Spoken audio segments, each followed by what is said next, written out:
আপনি প্রতিবাদ করেন, প্রতিবাদের ভাষা কি আরেকবার দোকান ভাঙ্গা বাটা জোতা চুরি করে নিবেন গা? প্রতিবাদের ভাষা হইতে পারে যে ইসরায়েলি পণ্য বয়কট বয়কট। তা আমি আবার এখন বয়কট কই না, বয়কট শেষ। আমি আবার ট্রেডিশন বেশি রাখি না, ট্রেন্ড কয়েকদিন চলে বাদ দিয়ে দিই। এখন নতুন একটা ট্রেন্ড করছি যে আর প্রতিবাদ কি, যে বয়কট আর হবে না। এখন ইন্টারিম গভর্নমেন্টকে বলছি রাষ্ট্রীয়ভাবে ইসরায়েলি পণ্য বাংলাদেশে বিক্রি করা নিষিদ্ধ করতে,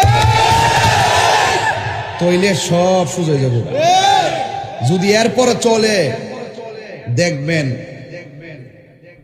এটা ফরক কমে। আমার প্রস্তাবটা ঠিক আছে কিনা? মাজারের ব্যাপারে বলছি প্রতিরোধ আর প্রতিবাদ হবে না, প্রতিরোধ। আর এটার ব্যাপারে বলছি আর বয়কট না, ডাইরেক্ট রাষ্ট্রীয়ভাবে নিষিদ্ধ করতে হবে। কথা ঠিক কিনা? যাক, আমি আবার যেদিন বাটা জুতা নিছিল চুরি করে, ওই দিন আল্লাহর রহমতে আমার মাহফিল ছিল চট্টগ্রাম পটিয়াতে। ওখানে যাই আমি প্রতিবাদ করছি, যারা এই জুতাগুলা চুরি করছে অনতি বিলম্বে তাদেরকে গ্রেফতার করা হোক। পরে আলহামদুলিল্লাহ পরের দিন দেখছি 5 জন ধরছে।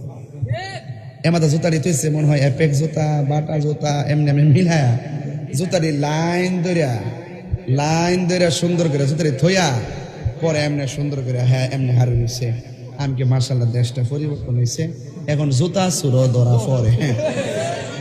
এরপরে আবার আরেকটা কথা কইছি যে ইন্টারিম গভর্নমেন্ট, সরকার, প্রশাসন একটা কথা বলি, এই সাধারণ জুতা চুরি করছে আইনা ধরলেন একদিনের ভিতরে, আর প্রকাশ্য যে এইভাবে মাথার টুপি পাগড়ি হানজাই ফিরা যে 89টা আল্লাহ মাজার বাংলো একজন যদি ধরলেন, তাহলে বৈষম্য কি শেষ হয়েছে না আছে?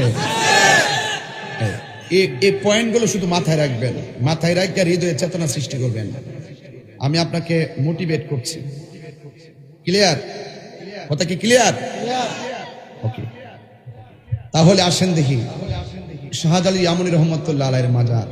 উনি তো সাহাব, উনার ভাগিনা হলো শাহপরাণ। সিলেট বিভাগের ফুলাফান্ডি বাড়ি থেকে আসে তো তোমরা ভাগ্যবান। বেন্দালে উঠবা এখন কেউ মাঝে ভাঙতে আইলে কয়ে দিয়েছি, বাকিটা আমি বুঝিনি। তো শাহপর রহমতুল্লাহ আলাইহির মাজার ভাঙতে গেছে। এটা কি সাধারণ ওলি? মামু কইছে বাগনারে নে তোর কাছে কবুত কুটি রাখ। মামু কাডা? বাগনা কাডা?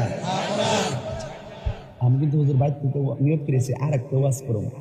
এনে বয়ে বয়ে বাপতাছি লাইনটা কেমনে মেন করবো। এরা হুট কেটে কাগজ দিছে তো তখন আমার বিষয়টা ঘুরে গেছে গা। না এটা করলাম আরেকটা করলাম, তো এটা যখন ঘুরে গেছে গা, এখন এটা আমার একটা মোটামুটি জায়গা থানা লাগতো না।